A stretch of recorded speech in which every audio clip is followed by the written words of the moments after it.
नमस्कार, आप देख रहे हैं जनहित संदेश और पब्लिक संदेश। मैं भी कुमार आप सभी का स्वागत करता हूं। दोस्तों, बता दूं आपको कि अब बोध गया में मौजूद हूं। हमारे साथ बातचीत करने के लिए एक भैया हैं, इनसे हम सीधा बातचीत करते हैं कि इनका क्या कुछ कहना है। आज आप लोग 14 दिन से बैठे हुए हैं, सरकार सुनने का नाम नहीं ले रही है, प्रशासन के लोग नहीं आए हैं अभी तक मिलने, क्या कहिएगा? मैं यही कहना चाहूँगा कि जब हम पिछले अपने महापुरुषों के त्याग और बलिदान को देखते हैं, तो हम अगर हाथ में हमारे गिलास भी है तो वो भी एक त्याग और बलिदान की वजह से है। तो किसी चीज़ को हासिल करने के लिए संघर्ष तो करना पड़ता है। बाबा साहब कहते भी हैं टू एजुकेट एंड ऑर्गेनाइज।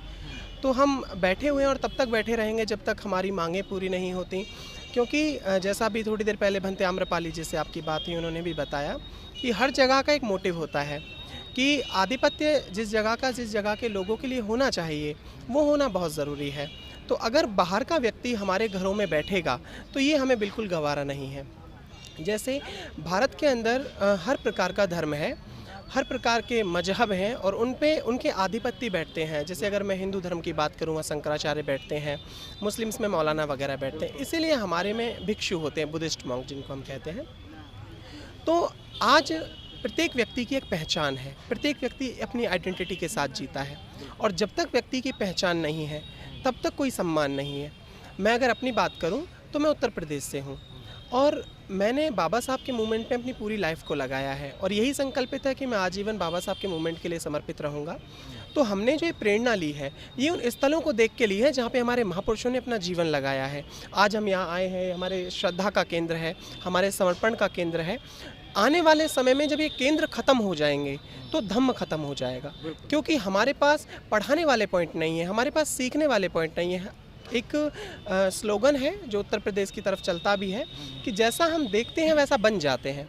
अगर आज हम यह देखते हैं कि मेडिटेशन इतना परफेक्ट तरीके से कराते हैं, इतना अच्छे से ध्यान यहाँ पे इतना अच्छे से प्रचार हुआ है कि बुद्ध को लाइट ऑफ एशिया के नाम से जाना जाता है, तो आने वाले समय में जब वो तकनीकी ख़त्म हो जाएगी, वो पद्धति नष्ट हो जाएगी, तो आने वाले समय में धम्म नष्ट हो जाएगा।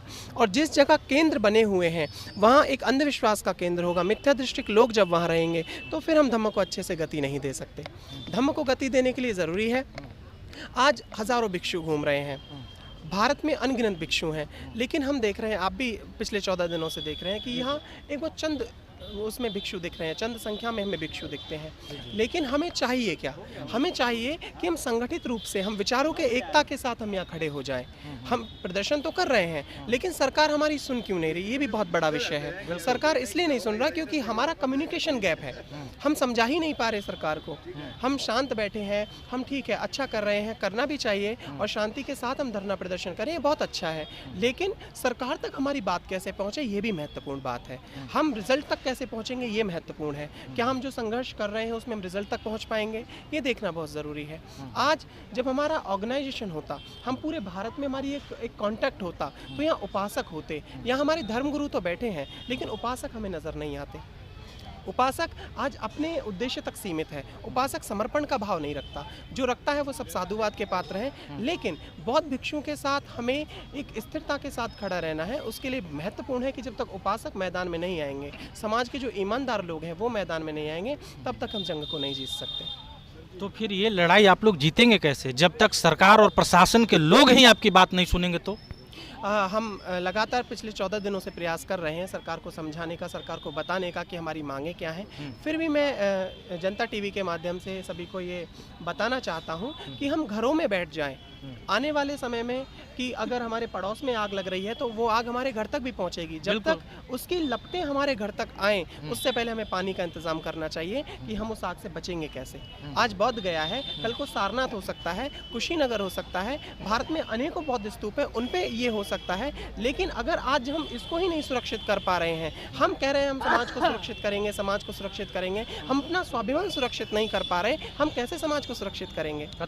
इसलिए जो मैं, ये बहुत अजीब शब्द है जो मैं यूज़ कर रहा हूँ, जो समाज के ठेकेदार हैं उनको ये समझना चाहिए कि असल में समाज को आंदोलित करने का तरीका क्या है। जो लोग आंदोलित हो चुके हैं उनका मार्गदर्शन कैसे किया जाए। जो मार्गदर्शन कर रहे हैं वो सभी साधुवाद के पात्र हैं। आज समाज में ऐसे ऐसे भिक्षु हैं कि अगर वो खड़े होते हैं तो उनके पीछे सैकड़ों हज़ारों की संख्या में लोग खड़े होते हैं, वो मुझे यहाँ नहीं दिखते।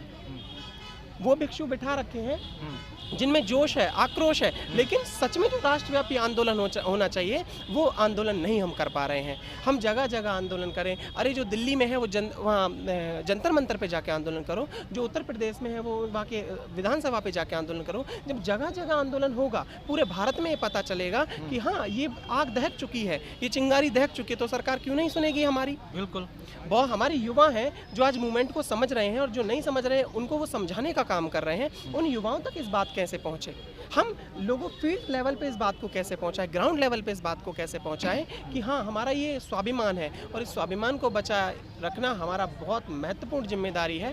और मैं तो प्रत्येक को अम्बेडकरवादी से कहता हूँ, बाबा साहब कहते थे life should be a great rather than long, जीवन लंबा नहीं महान होना चाहिए। अब महान कैसे बनेगा ये हमें देखना है, स्वाभिमान बचाना है ये हमें देखना है। हजारों साल गुलामी की ज़िंदगी जी है, थोड़ी देर बाद स्वाभिमान पैदा हुआ, हमने उस गुलामी को तोड़ा, लेकिन आज हम फिर मानसिक रूप से गुलाम हैं।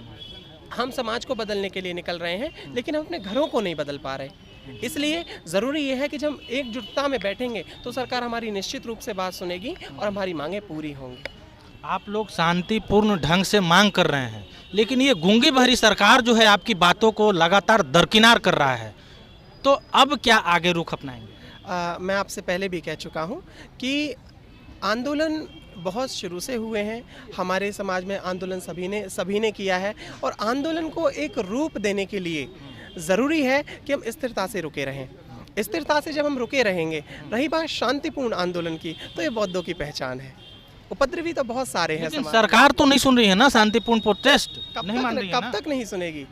एक ना एक दिन तो सरकार को सुनना पड़ेगा। यहाँ पे जब एक व्यक्ति के शरीर से प्राण निकलेगा, एक व्यक्ति अपनी लाइफ को ख़त्म करेगा, तो 1000 लोगों को वो प्रेरणा देगा।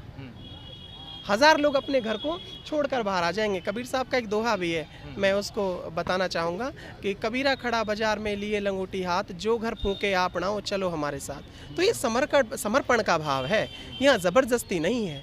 यहाँ खुद की चेतना जागृत होनी चाहिए कि हम समाज के प्रति, अपने महापुरुषों के बलिदानों के प्रति कितने कृतज्ञ हैं। जब तक वो कृतज्ञता नहीं आ सकती तब तक समाज की जिम्मेदारी नहीं समझ में आ सकती, तब तक ये समझ में नहीं आ सकता कि हमारी जो धरोहर है, हमारे घरों पे जो कब्जे हैं, उनको कैसे हटाया जाए। और जब तक कोई पहचान नहीं है तब तक कोई सम्मान नहीं है। आज हमने अपनी पहचान का निर्माण नहीं किया। आज प्रत्येक व्यक्ति अपनी कास्ट के साथ जीता है, क्या वो कास्ट हमने बनाई? प्रत्येक व्यक्ति गोत्र के साथ जीता, वो गोत्र हमने बनाया। जिस कैटेगरी में हमको पटक दिया गया, क्या वो कैटेगरी हमने बनाई? व्यक्तियों ने हमारा यूज़ किया समय समय पे। आज ज़रूरी है उन चीज़ों को नष्ट करके हम बौद्ध हैं, सिर्फ बौद्ध हैं। बौद्ध हमारा समाज है, हमारी यही पहचान होनी चाहिए। और जब समाज की बात हम करेंगे एक रूपता से, तो फिर हम एक जगह संगठित होकर बैठेंगे, अपनी परेशानियों को समझ पाएंगे और फिर हम चिंता नहीं चिंतन कर पाएंगे और चिंतन से फिर हल निकलते हैं। हाँ, आज के समय में जो अम्बेडकराइट कहने वाले जो बहुत सारे ऐसे लोग हैं जो गांव कस्बों से आते हैं, उनको साफ संदेश क्या देना चाहेंगे? मेरा संदेश यही है कि बाबा साहब को हमने माना है लेकिन बाबा साहब की नहीं मानी। बाबा साहब कहते थे, एनालिसिस कास्ट ऑफ एक बुक है, जाति का संपूर्ण विनाश, उसमें बाबा साहब ने लिखा है कि जो राज सत्ता है वो धम्म का मुख्य उद्देश्य है। धम्म राज सत्ता की है, चाबी है। धम्म को अगर सुरक्षित रखना है तो राज सत्ता में स्थापित हो सकते हो, और राज सत्ता में अगर स्थापित हो गए तो हमारी धरोहरें बची रहेंगी। आज सिर्फ हम अपने घर कस्बों तक सीमित हैं। हमने अपनी ऊर्जा को जगह जगह यूज़ किया है, और जब हम अपनी ऊर्जा को जगह जगह यूज़ करते हैं तो एक बहुत बड़ा राष्ट्रव्यापी आंदोलन रुक जाता है। आंदोलन को रूप देना है तो राष्ट्र के रूप में दीजिए। गांव कस्बों में तो आंदोलन रोज होते हैं और हम रिजल्ट तक नहीं पहुंच पाते। उसका महत्वपूर्ण कारण ये है क्योंकि हम टारगेट के साथ काम नहीं कर रहे हैं। हम क्या टारगेट लेके बैठे हैं कि इतने दिन में हम कवरेज दे रहे हैं, अच्छा है, लेकिन फिर भी मैं उन युवाओं से बात करना चाहता हूं इस टीवी के माध्यम से कि हम जहां पे भी हमारा निजी पॉइंट है, हम वहां पे इन चीज़ों को शुरुआत करें। जो चिंगारियां हैं जब वो जगह जगह भड़केंगी, फिर आंदोलन की लपटें दिखेंगी और फिर हम अच्छे रिजल्ट तक पहुँच सकते हैं। ये महत्वपूर्ण विषय है।